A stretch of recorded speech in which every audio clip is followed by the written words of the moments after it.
Work with your hormones, not against them. So how do you do that? I'm going to briefly go through the menstrual cycle because this is absolutely important.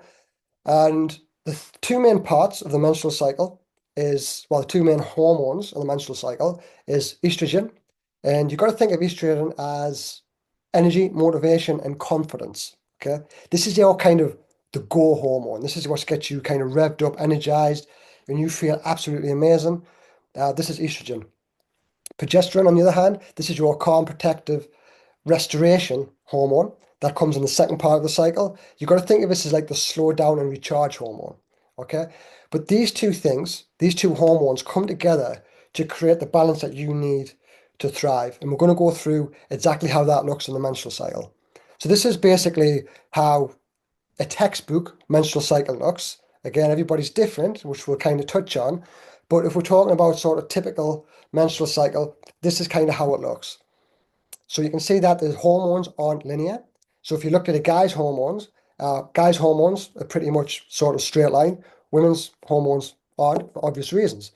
You have different hormones at a heightened level at different stages of your menstrual cycle. So the first part, if we look at estrogen, so estrogen, we can see in the follicular phase, this is at its highest. This is when you feel amazing. This is when you have a lot of energy, a lot of confidence, a lot of motivation. This is when it could be the best time to go all in. Now, I put question marks there because this doesn't necessarily mean that you have to go all in with your training or anything like that, because everybody's different. But it is a time when you have the most energy.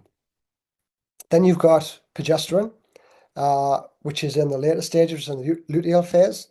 And at this period in time, you actually get a dip in energy and you get a rise in metabolism. This is why you get like cravings at this part of your the menstrual cycle. And it's probably the worst time to actually push your limits. Now, it's not to say that you can't work hard at this part of your menstrual cycle, but it just means you're not probably going to have as much energy as you have at a different part of your menstrual cycle, which is kind of the follicular phase. So a good time to here is to focus on strength training, recovery. Recovery is really important. We've got to think of progesterone as the actual like recovery hormone. This is kind of telling your body to slow down a little bit, add more recovery in there, ease off the intensity and kind of look at it from that perspective and probably have a few more calories as well. And then we've got the period and we have just after premenstrual, when both hormones are really low and you'll have a lot of abdominal pain, cramps, and feeling really unmotivated. PMS symptoms, bloating, fatigue, anxiety is very common, and feeling self-conscious about your body, especially if you're kind of bloated and you're just not feeling it. The last thing you want is somebody shouting at you, telling you to go harder, to no pain, no gain. All of these things that the fitness industry inflicts on people. The thing is, most fitness methods are very linear. High intensity calorie burning and restrictive eating, also known as kind of high stress. So if we look at this line here, you've got to imagine this line, this red line here is that high intensity. Now, if you're on the follicular phase, when your estrogen is at highest, you might be able to, sustain that level of intensity. It might actually be beneficial for you. But then through the other parts of your menstrual cycle, that intensity is still high and you're not looking at the menstrual cycle and not adapting to suit, then you are going to really struggle. And because of that, you're going to have crashes in energy. You're going to struggle with your sleep. And because of that, you're not going to be able to recover. And losing body fat is going to be almost impossible. The thing is, your cycle is very unique to you. Okay. So your levels of estrogen, your levels of progesterone, they're all going to be unique to you. Your experience is very different to everybody, to different women. Your experience is going to be very different to another woman who's sat beside you, or your sister, whoever it is, your daughter, whoever.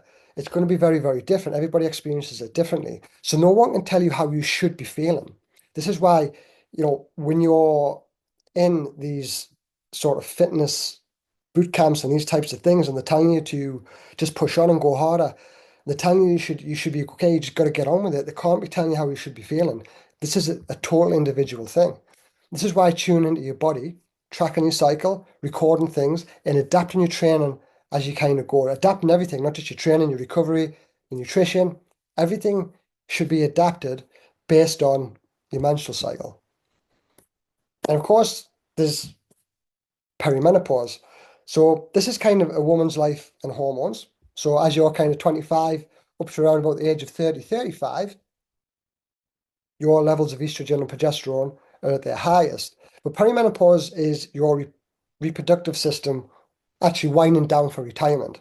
It's your body preparing for the next stage of life. Okay, that's what your body's doing, is preparing for the next stage of life, which we're going to touch on in just a moment. But once you kind of get to the age of 35, this is when your estrogen levels start to dip. And when this happens, so things like you get a loss of bone strength. So estrogen is vital for bone strength. It's also vital for muscle mass. Estrogen supports muscle growth, muscle tissue, changes in body fat distribution. So you'll have changes in body fat distribution as estrogen starts coming down. A decrease in metabolic flexibility. Metabolic flexibility, by the way, is actually your superpower as a woman. Sorry, excuse me, just have a little drink. What metabolic flexibility is, it's basically your ability to transition, or to switch between using carbohydrates and fat for fuel. Like guys can't do that very efficiently, whereas women can.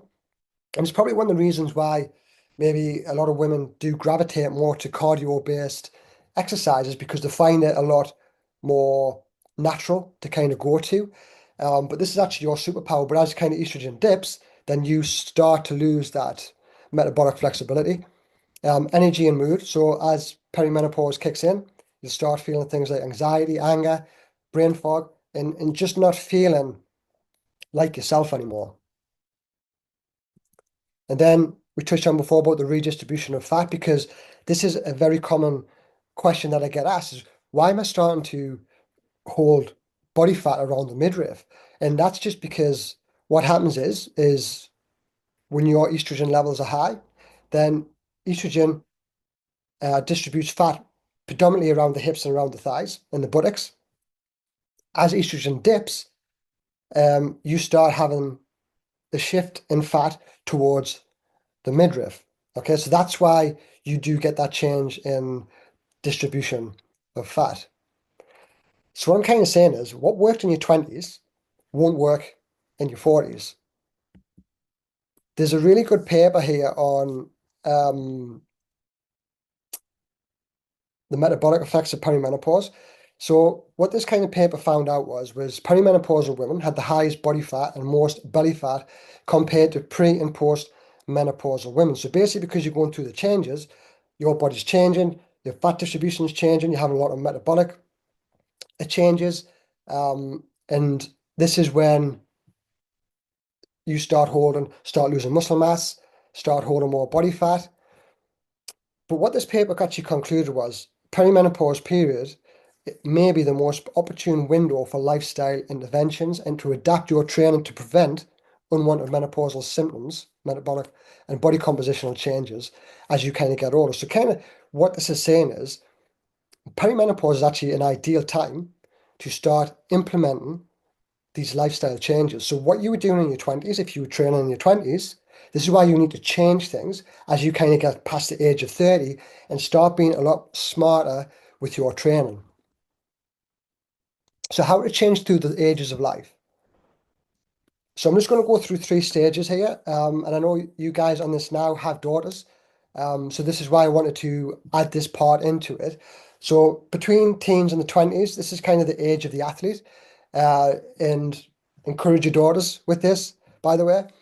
This is a time of peak physical performance, speed, strength. This phase represents exploring potential and laying the foundations for a strong future. Okay, so things to focus on at this age is strength. Push the limits, get as strong as you can. Building muscle. Again, it's a prime time to build muscle. Estrogen's at its highest. You have your hormones working on your side. Your body is primed to go. And as we kind of seen, that if you can build muscle at a younger age, then this is going to set you up for life. Um, and you can max out. So when you're at these younger ages, you can take muscles to failure. So don't be scared to take muscle to failure. So this is what we do encourage, like the girls in the gym. We have a lot of young girls in the gym. We encourage them to, push the limits, to get stronger, to focus on building some muscle, not to be scared of building muscle, because as we'll kind of touch on later, muscle doesn't make women bulky. And then we've got the age of the champion, which is kind of your 30s to 40s. This is a period of fortifying strength, both physically and mentally, to protect against the demands of life. This is kind of when you're going to have your career, you'll be having kids, life stresses then start coming into your life. So you've got to be a lot smarter with your training. And this is where you start and build that resilience. So focusing on compound movements, building strength, like we kind of said in the initial stages. So compound movements, deadlifting, squatting, pull-ups, these types of things. Focus on muscle building or muscle making. I prefer to say muscle making than muscle building. Muscle building sounds kind of all butchy and macho and bodybuildery. It's not. Muscle making, we need to make this quality muscle that's going to serve us for life, for the rest of our life. And I have the principles that I'll work through this. I have three principles of muscle making. And recovery. This is when recovery starts becoming really important. Recovery is important throughout, but as you kind of start getting older, you've really got to focus on recovery strategies because recovery is where you kind of grow, and where you get better. So don't max it out. This is not taking things to failure. It's really focus on being strategic and smart with your training. And then you've got the age of the warrior. So this is when 40 plus. So this is a phase of unapologetic strength, confidence, and mastery. So women in the 40s channel the physical and mental toughness to thrive and lead boldly. This is when things can really start getting interesting. Um, Strength is the main focus because although your estrogen levels are declining, the superpower you have is you can then tap into your CNS system. Okay, I'm not going to really confuse things with this, but what this kind of means is by tapping into your CNS system, you develop these neurological adaptations in your brain. Because your body doesn't have estrogen then to help you build muscle, your body then relies more on the neurological aspect of muscle building, and that is kind of now your superpower. Okay, so you can still build good quality muscle, you can still build incredible strength just through a different pathway. Power moves and jumps, so things like skipping, jumps, these things help to build muscle. But what it also does is, and this is really important, is that it helps to strengthen your bones. Strength training does as well, but especially jumping as well, when you're jumping and landing safely, of course, this strengthens your bones. And as we've seen before, as estrogen starts to dip, one of the main things that women struggle with, or certainly starts to hinder the health, is bone weaknesses, so osteoporosis, these types of things. So starting to incorporate power and jumps is absolutely essential for women over 40.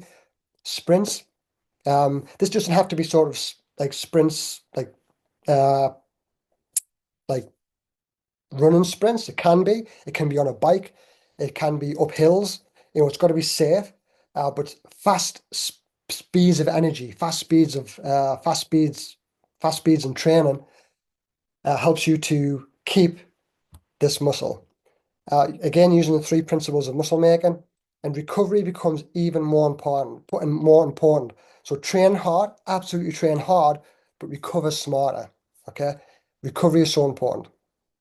So this was Claire. Claire at the time was 43. She was a self-acclaimed, this is not my words, cardio queen. She was just obsessed with cardio. She was training multiple times a day. She was doing classes, running, anything that burned calories. But she was struggling to lose fat around the midriff. She was really frustrated. It wasn't going, and the kind of older she was getting, the more was actually accumulating around the midriff, and she didn't like it. She was never happy with the way she looked. She was fearful of carbs that making her fat. She thought carbohydrates were the enemy. And the results that she got, now I've worked with Claire for a long, long time. The results that she got, she deadlifted 120 kilos for one rep. Bearing in mind when we first started training together, she couldn't even bodyweight squat. Okay, she couldn't do push-ups, she couldn't do bodyweight squat. Her strength was she'd be fine with me saying this. Her strength was absolutely terrible because she was just always focused on cardio. But then she got to a point where she could deadlift 120 kilos with for one rep. Most guys can't do that, by the way. It's pretty incredible. 20 push-ups from the floor, going from 0 to 20. 8 body weight pull-ups, as you can see on there. She's actually got weight on there. That's the kind of level that she got to. And she actually lost that stubborn fat that was annoying her from a midriff. This is Helen. Helen is actually British powerlifting record holder. She didn't start strength training until she was in the 60s. And she holds the British record for powerlifting in the Masters. I can't remember what it was now. It was probably about 5 or 6 years ago. Helen has a lot of autoimmune diseases. I can't remember exactly what she has now, but she's got diseases that are kind of attacking her body. And she was on loads of medication. She put loads of weight on. She had really bad arthritis. She started strength training. The arthritis pretty much cleared up. Not completely. You couldn't get rid of it, but it improved by about 80 or 90%. She then came off the medication and she lost an absolute shed ton of weight, like ridiculous amount of weight without even trying, just because she started getting stronger. And one of her main things is she's a retired teacher. She went to live in France. And when she moved to France, all the guys were going to a village fair, and all the guys were like, "Oh no, you can't lift this, you can't lift this, we're moving furniture." And she actually pushed them out the way, start lifting the furniture and moving them. And these guys were absolutely like flabbergasted. They couldn't believe that this 60-odd-year-old woman was lifting the furniture that they couldn't even lift themselves. So it's a massive confidence boost. And this is Sue at 57. All she'd ever done in her life was aerobics and boxercise, these kind of high intensity cardio styles of training. And strength training is the only exercise, in Sue's words, that she's ever done where she's noticed a change in her body.